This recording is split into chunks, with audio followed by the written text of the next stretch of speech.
Jadi kalau kita bisa mengelola kehidupan pribadi kita dengan lebih baik dan melalui aksi-aksi yang juga pro lingkungan, mudah-mudahan kita semua juga dapat ikut berkontribusi kepada aksi mitigasi perubahan iklim.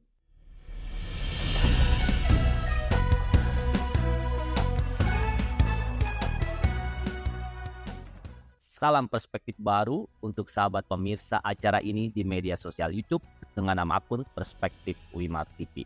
Senang sekali saya Hayat Mansur, host favorit Anda, kembali hadir menjumpai Anda untuk wawancara khusus Perspektif Baru. Sahabat Perspektif Baru, perubahan iklim kini menjadi ancaman yang ditakuti oleh semua negara. Hal ini karena perubahan iklim telah membuat bencana hidrometeorologi seperti musim kemarau yang berkepanjangan makin sering terjadi dengan intensitas yang makin meningkat. BMKG, Badan Meteorologi, Klimatologi, dan Geofisika, telah memprediksi bahwa pada tahun ini akan terjadi pola iklim El Nino, sehingga musim kemarau datang lebih cepat dan lebih kering. Biasanya, pola iklim El Nino itu terjadi setiap 5-7 tahun sekali. Namun kini telah berubah menjadi 2-3 tahun sekali. Tentu saja ini akibat dampak perubahan iklim. Hari ini kita berbincang-bincang mengenai waspada musim kemarau, dampak perubahan iklim. Tentu saja narasumber kita seorang yang kompeten untuk menjelaskannya, yaitu Bapak Dr. Adesena Sopa Heluakan yang menjabat sebagai Kepala Pusat Iklim Terapan BMKG. Salam perspektif baru, Pak Dr. Adesena. Salam perspektif baru. Iya, terima kasih Pak Dr. Adesena di sela-sela kesibukan Anda mau menjadi narasumber kami. Ya Pak Dr. Adesena, kami juga mengucapkan selamat kepada Kepala BMKG yang terpilih menjadi Dewan World Meteorology International ya, WMI ya. Nah, bicara mengenai iklim, pada tahun ini telah diprediksi bahwa terjadi pola iklim El Nino dan BMKG memprediksi puncak musim kemarau dampak dari El Nino itu terjadi pada bulan Juli dan Agustus. Nah, apa yang harus kita perhatikan sebagai publik mengenai pola iklim El Nino tahun ini? Ya, terima kasih. Mungkin kalau boleh saya flashback dulu beberapa tahun ke belakang ya. Kita mungkin ingat beberapa tahun ke belakang itu kita nyaris tidak mengalami musim kemarau ya. Iya. Di tahun belakangan, ke pertengahan tahun di mana kita biasanya mendapatkan atau mengalami musim kemarau, tetapi semenjak tahun 2020, 2021 dan juga 2022 kita mengalami dampak dari La Nina hingga kita mengalami musim kemarau yang basah atau kita biasa bilang sebagai kemarau basah.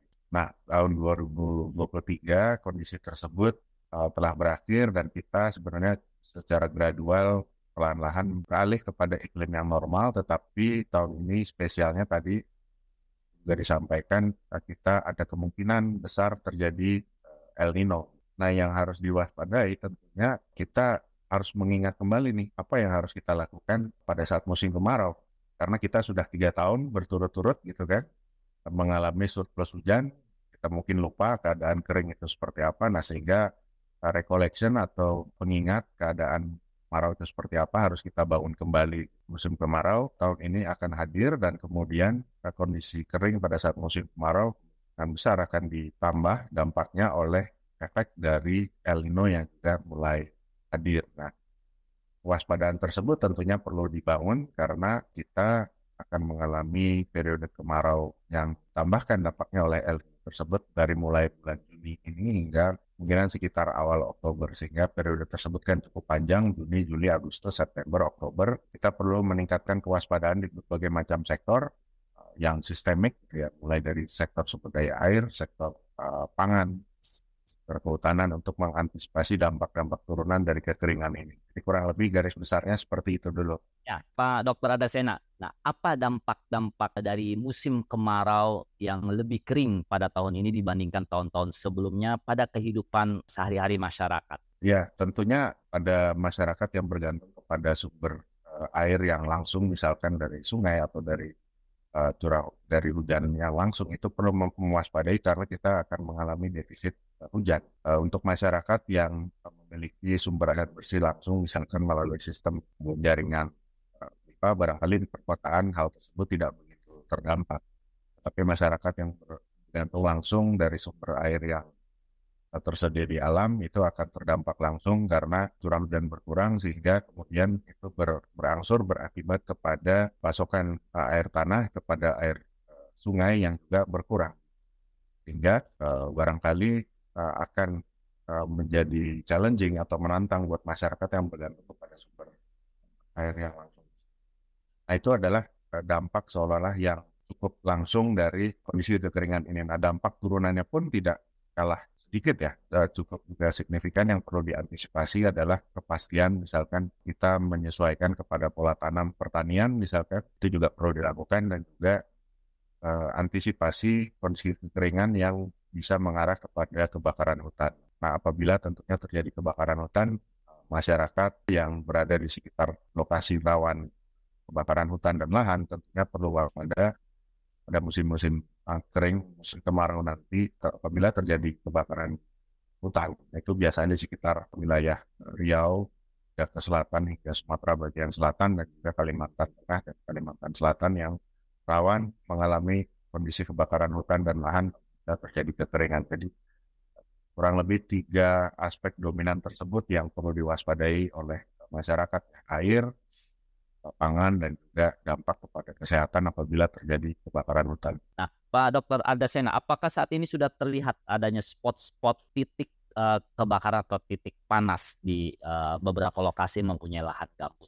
Di beberapa bulan yang lalu memang mulai muncul di Riau, karena di Riau itu di sekitar wilayah Katulistiwa memiliki pola musim yang berbeda dengan kita di Jawa ya.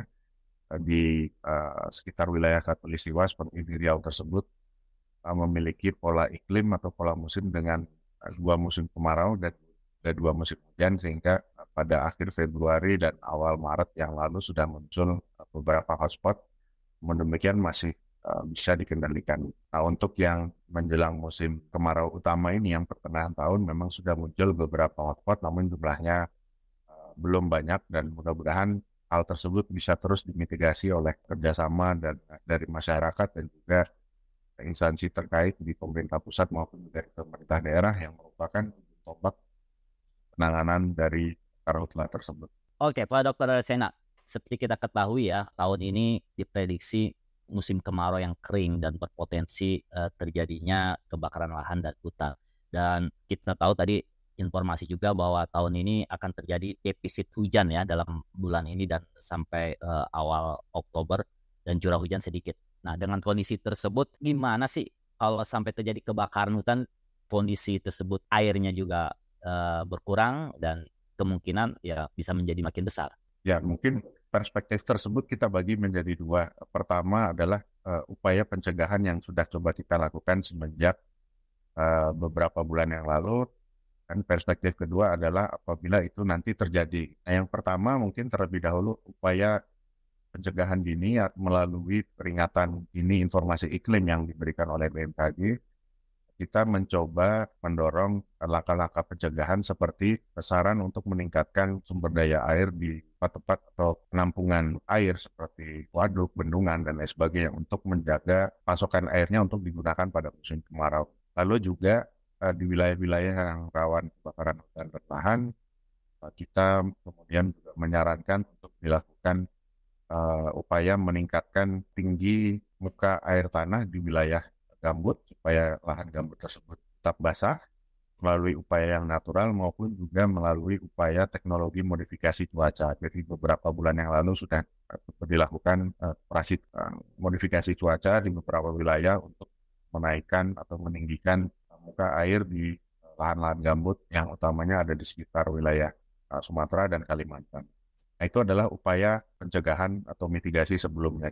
Nah, lalu perspektif yang kedua, apabila itu terjadi, tentunya kita perlu memitigasi dampaknya apabila terjadi kebakaran hutan. Mungkin masyarakat perlu menggunakan masker, dan sebagai langkah penanggulangan, pemerintah tentunya akan juga mencoba melakukan operasi modifikasi cuaca pada lahan-lahan yang atau pada wilayah yang rawan karhutla tersebut. Jadi ada 2 perspektif tersebut, sebelum dan juga apabila nanti terjadi, tetapi tentunya kita semua berharap kebakaran hutan dan lahan tersebut tidak terjadi tahun ini.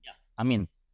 Nah, tentu saja kita semua berharap tidak terjadi. Nah, Tadi menarik sekali ada perspektif mengenai akan ada modifikasi cuaca atau misalnya rekayasa hujan. Apakah memang itu memungkinkan Pak Dokter Adasena di saat di musim kemarau dimodifikasi sehingga bisa terjadi turun hujan? Teknologi modifikasi cuaca tersebut itu mungkin dilakukan apabila sebenarnya kondisi atmosfer kita itu masih ada uap airnya atau masih cukup basah.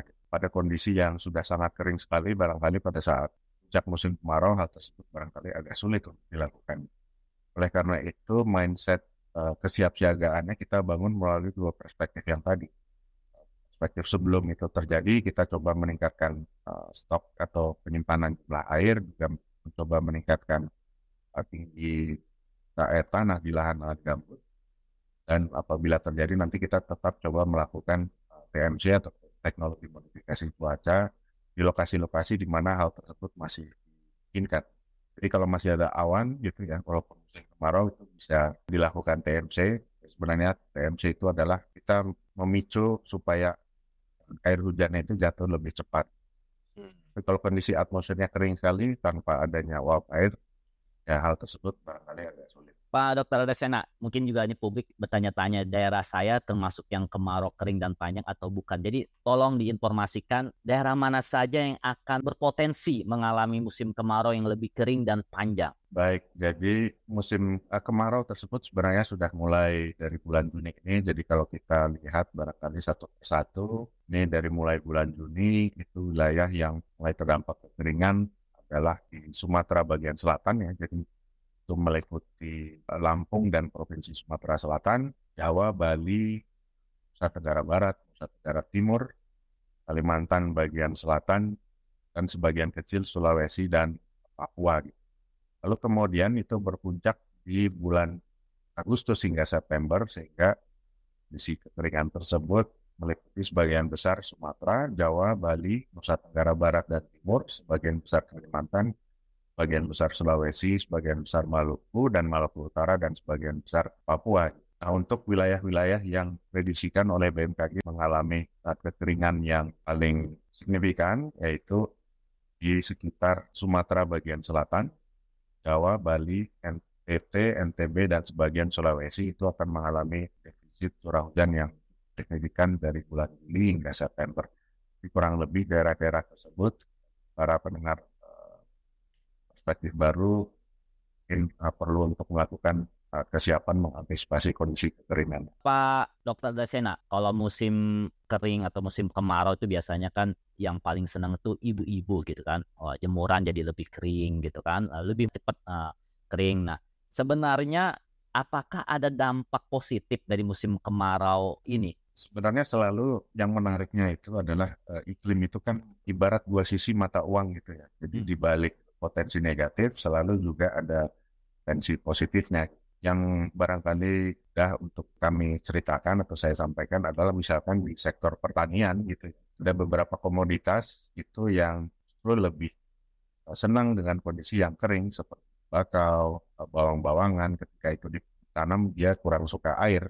Ketika turun hujan justru dia akan rusak.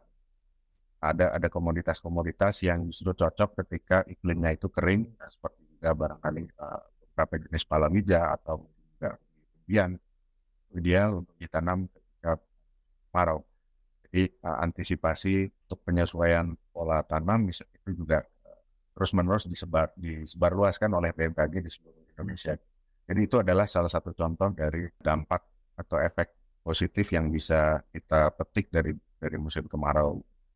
Contoh lainnya adalah misalkan ketika musim kemarau, lautan di wilayah Indonesia suhunya itu cenderung lebih dingin, biasanya lebih banyak ikan-ikan yang naik ke permukaan, sehingga hal tersebut seharusnya bisa dimanfaatkan untuk tangkapan ikan yang lebih banyak di wilayah-wilayah tangkapan ikan. Jadi itu adalah barangkali adalah dua contoh yang bisa saya sampaikan.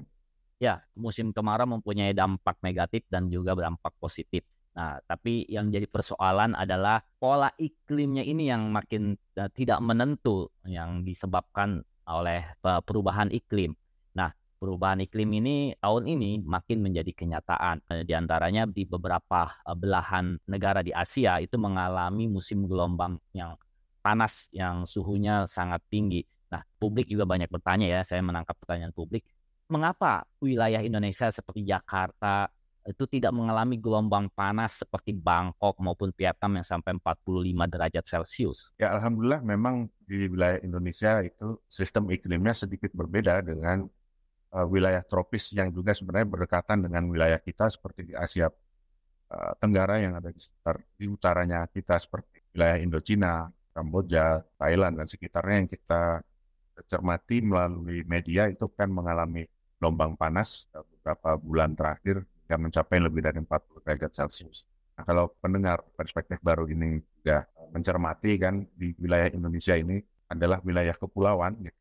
Ukuran pulau-pulau di wilayah Indonesia ini kebetulan pas dalam tanda petik itu ya, tidak terlalu besar juga tidak terlalu kecil dan dikelilingi oleh lautan sehingga di sekitar wilayah kita itu banyak terjadi penguapan dan juga kemudian penguapan tersebut didorong menjadi lebih banyak hujan karena di pulau-pulau wilayah Indonesia banyak gunung. Nah, sehingga penguapan atau konveksi yang terjadi terus-menerus tersebut kemudian dalam skala harian bisa cepat turun menjadi hujan. Nah, itu yang kemudian mendinginkan panas konsisten yang cenderung naik. Nah, itu yang membedakan wilayah Indonesia dengan wilayah-wilayah lainnya yang terjadi gelombang panas seperti di Australia maupun juga di Amerika, di Eropa, dan belakangan juga di subkontinen Asia Selatan seperti India, Bangladesh, hingga wilayah Asia Tenggara seperti Thailand, yang kalau kita perhatikan adalah wilayahnya kontinen atau subkontinental. Jadi wilayah yang memiliki karakteristik massa daratan yang besar. Gitu. Sehingga ketika terjadi anomali cuaca tertentu, udara tersebut, istilah bahasa mudahnya barangkali gerakan udaranya terkunci, sehingga panasnya tersebut terbangun di wilayah dengan massa daratan yang besar tersebut, sehingga terjadilah gelombang panas tersebut dalam skala waktu beberapa minggu. Nah, di Indonesia hal tersebut kemungkinan besar sulit terjadi karena konfigurasi geografis kita yang terdiri dari kepulauan dan dikelilingi oleh banyak lautan. Nah, hal tersebut barangkali yang perlu kita syukuri bersama. Namun demikian, ada satu hal barangkali karakteristik panas yang kedepannya terus-menerus terjadi karena perubahan iklim ini di Indonesia karakternya sedikit berbeda. Kita akan terus mengalami naikan panas secara gradual gitu ya. Jadi sedikit makin panas terus. Tapi memang tidak sepanjang-panjang langsung naik ke 40 derajat lebih seperti yang kita saksikan terjadi di beberapa negara tetangga kita. Oke, sebagai negara kepulauan kita mempunyai keuntungan atau nilai positif dari adanya dampak gelombang panas. Tapi sebagai negara kepulauan juga kita mempunyai dampak negatif, yaitu dari perubahan iklim, bahwa beberapa pulau kita terancam untuk hilang atau tenggelam. Nah, apakah potensi tersebut saat ini makin membesar? Dampak perubahan iklim ini mengancam pulau-pulau kita, terutama pulau-pulau kecil, Pak Dr. Adasena. Sebagai dampak dari perubahan iklim, itu kan kita tahu dapat terjadinya sea level rise atau kenaikan muka laut yang sebenarnya di wilayah ekuator atau di sekitar wilayah Indonesia ini kenaikannya cukup signifikan. Kalau rata-rata global itu kenaikan per tahunnya permukaan laut itu hanya sekitar 3 hingga 4 mm per tahun, di wilayah kita ini menurut catatan pengamatan sekitar 8 hingga 9 mm per tahun. Hingga hal tersebut mengancam wilayah-wilayah pesisir dataran rendah yang ada di kepulauan kita. Nah, hal tersebut tentunya perlu dimitigasi karena bisa kehilangan jumlah signifikan daratan dan juga pulau-pulau kecil dan juga dapat meningkatkan terjadinya abrasi barangkali yang juga berdampak kepada kegiatan masyarakat yang ada di pesisir, baik itu tambak ikan dan lain sebagainya. Oke, Pak Dr. Adasena, pertanyaan terakhir penutup. Nah, apa yang harus dilakukan publik untuk ikut bisa mencegah dampak perubahan iklim ini? Barangkali ada beberapa hal yang bisa dilakukan oleh masyarakat. Masyarakat bisa ikut membantu mereduksi emisi dari gas rumah kaca dengan melakukan aktivitas kesehariannya yang lebih ramah lingkungan, misalkan mengelola sampah dengan lebih baik, menggunakan moda transportasi barangkali yang lebih ramah lingkungan, walaupun itu tindakannya pada level individual, tapi kalau kita lakukan secara bersama dan secara empat, tentunya itu akan berdampak cukup signifikan, misalkan dengan juga melakukan kegiatan-kegiatan yang juga mendukung aksi-aksi lingkungan seperti penanaman pohon. Hal-hal tersebut juga dapat ikut membantu mitigasi dari perubahan iklim. Karena perubahan iklim itu kita tahu bersama berawal dari pemanasan global yang disebabkan oleh emisi dari gas rumah kaca seperti karbon dioksida yang sangat banyak, dan juga belakangan tidak kalah banyak adalah gas metana atau CH4 yang banyak yang naik dari kegiatan pertanian maupun juga dari lokasi-lokasi tempat pembuangan sampah akhir atau landfill. Jadi kalau kita bisa mengelola kehidupan pribadi kita dengan lebih baik dan melalui aksi-aksi yang juga pro lingkungan, mudah-mudahan kita semua juga dapat ikut berkontribusi kepada aksi mitigasi perubahan iklim. Terima kasih Pak Dr. Desena. Sebagai penutup, saya hanya mengingatkan bahwa kita semua yang merasakan dampak dari perubahan iklim seperti musim kemarau ini, dan kita juga yang bisa berperan penting untuk ikut berkontribusi mencegah terjadinya dampak perubahan iklim. Sampai jumpa di wawancara perspektif baru berikutnya.